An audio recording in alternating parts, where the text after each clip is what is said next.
Ladies and gentlemen, we had quite a few card changes that were made to rebalance some things in Eternal. There are 7 cards being changed in total, and one of them is pretty major. For the first time ever, Darwolf Digital made this information public before the patch went live, but I wanted to wait until the patch was actually implemented to give myself time to look over the changes and gather my thoughts on them. And now that it's here, it's time to discuss them. Also, a big shout out goes to Loco Pojo for putting these images together beforehand of the new changes on these cards. Let's get into it. So the first card we're going to take a look at is Beckoning Lumen. This is now a card that costs 4 power and double time, and its stats have changed from a 6/4 to a 5/3, and the 4 cost is down from 5 cost. So what looks like a buff is what I personally believe is a nerf. This cost reduction means that Beckoning Lumen now competes with a ton of other 4-drops that Life Force decks already had access to, like Devoted Thurge, Catra the Devoted, and everyone's favorite Sandstorm Titan. Never mind the fact that 3 health makes her vulnerable to Torch now, although that's slightly less concerning. I just can't see Life Force decks running her when they have so many other 4-drops they want to play. I really liked her as a 5-drop because there was less competition at that point of the curve, and she was quite a beater as a 6/4 when she is able to go into combat. Admittedly, that wasn't too often, but now that 5 slot is starting to look bare for Life Force decks, and she's even less likely to attack now. They still have Waystone Infuser, but she fits less into the game plan and is more of a generally good card. I don't like the change, but we'll have to see how the meta develops. The next card is Purify. This now costs 2 power, requiring 1 fire and 1 time influence to play, which is down from 3 power. And Purify is now a spell instead of a fast spell. So like a few others, I got very excited about this when I saw the cost reduction. Then I realized it's no longer a fast spell, which left me a bit skeptical. After thinking about it some more and seeing others discuss the card, losing the fast spell ability probably matters more in draft than constructed. Make no mistake though, people are still going to pick this up in draft because it's good removal for the effect. You're just not going to be able to blow out your opponent in combat anymore, which draft is heavily focused around. But constructed players are more excited about this. I'm still a bit skeptical as far as constructed goes anyway, but I can see why others are positive about this change. If you think about it, the 2 cost options for Praxis midrange up until this point were not great. A 2 cost spell, it really helps out what is a pretty anemic early game for them, particularly against aggro decks. At 3 cost, even as a fast spell, Purify was pretty awkward. Unless you were playing a very slow, more controlling Praxis deck, you generally wanted to get a unit down on turn 3, not spend that turn holding up a Purify. Either way, I don't think this change makes the card worse in any way. You will see people running this card again on the rank ladder, just like in the early days of the Omens metagame. And next up is Moment of Creation, and this now costs 7 power, and it's down from 8 power.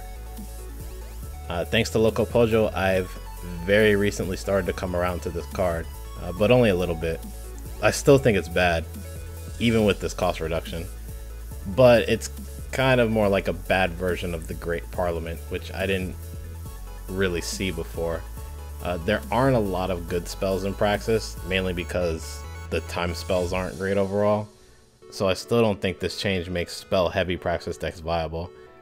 But if you're just running Torch, Seek Power, and Find the Way, you're probably going to get 2 4/4 tokens out of this card, which is what you get from the Great Parliament when you hit 8 power.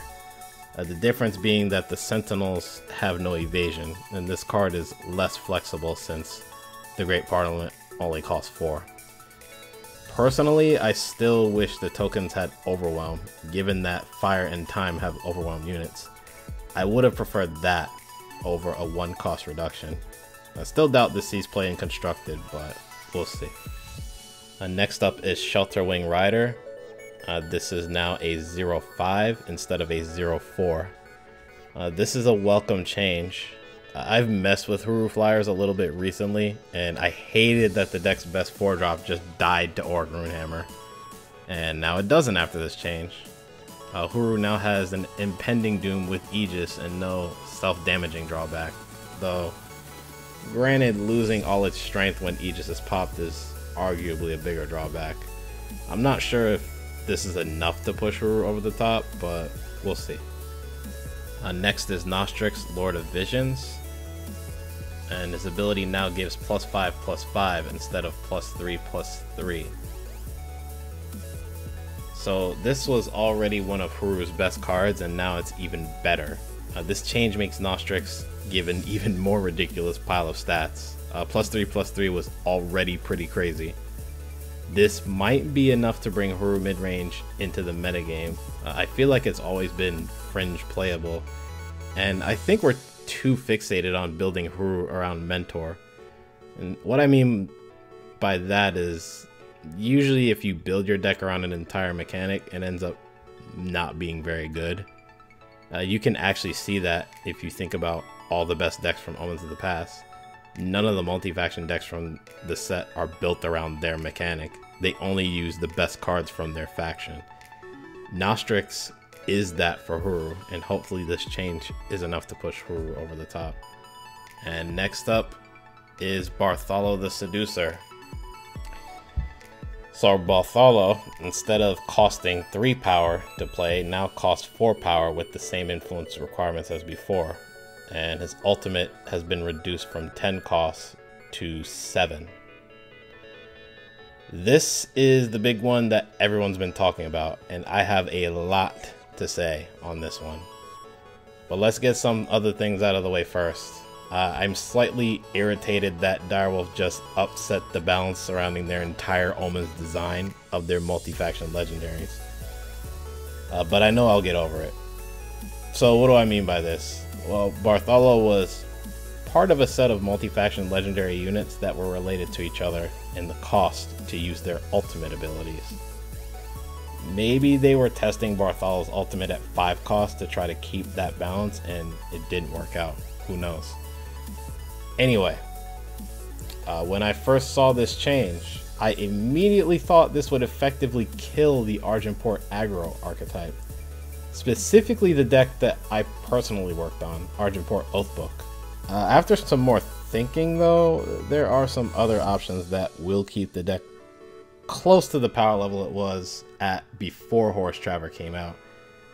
Now, that's not saying much. Argenport aggro in general was a fringe tier 2 deck at the time, and Horus Traver changed the meta enough to take it out of contention, unfortunately. But if the other options I'm thinking of work out, and the meta changes enough, there might be another chance for the archetype to make an impact. As far as Argenport midrange, it doesn't seem like it would take as big of a hit from this change, but the deck is so heavily invested into building around Tavrod that the Bart change might affect them more than I think.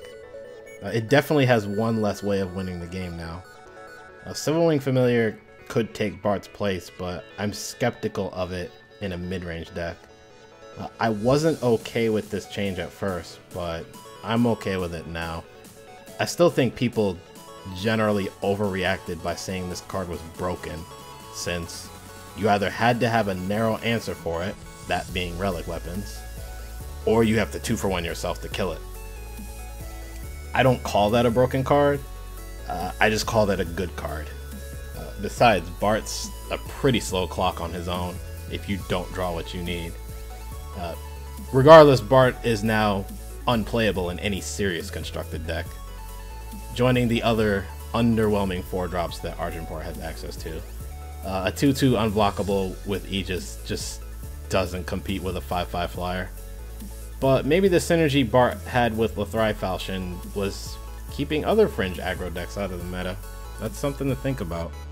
And finally, let's talk about Vars Choice. This is now down to 2 cost instead of 3 cost to play it, and its influence requirements are the same. Personally, I thought Vars Choice was a pretty good card, even at 3 cost. I still run a few copies of these in Xenon Control. The cost reduction to banish a few months back did make things more awkward for it, since you also had Ion at 3 cost. But Vars Choice is very strong against other mid-range and control strategies. The general rule is that against those decks, you use the discard effect, while against aggro, you use the bounce effect, since they tend to empty their hands much faster. So naturally this card isn't as good against aggro, but with this going down to 2 costs, it takes it away from that awkward 3 cost situation between your other cards and makes it better against all decks across the board. I'm happy about the change. The only unfortunate thing is that if this gets played a lot more, then the perception will always remain that it was a bad card at 3 cost when it wasn't. And those are all the cards that have changed. I'm curious to know what you guys think about these changes, so feel free to let me know in the comments below or anywhere else I post this, so probably the Reddit thread. Anyway, if you like this video, feel free to leave a like. If you want to check out more of my Eternal content, feel free to look around my channel. There's quite a bit of it. Discussion on decks I've been playing, looking at and learning from misplays, and general gameplay are among the things you can find when it comes to Eternal around here. And if you don't want to miss future content, consider subscribing to the channel as well. Thanks again for taking time out of your day to watch this, and I'll see you all soon. Take care.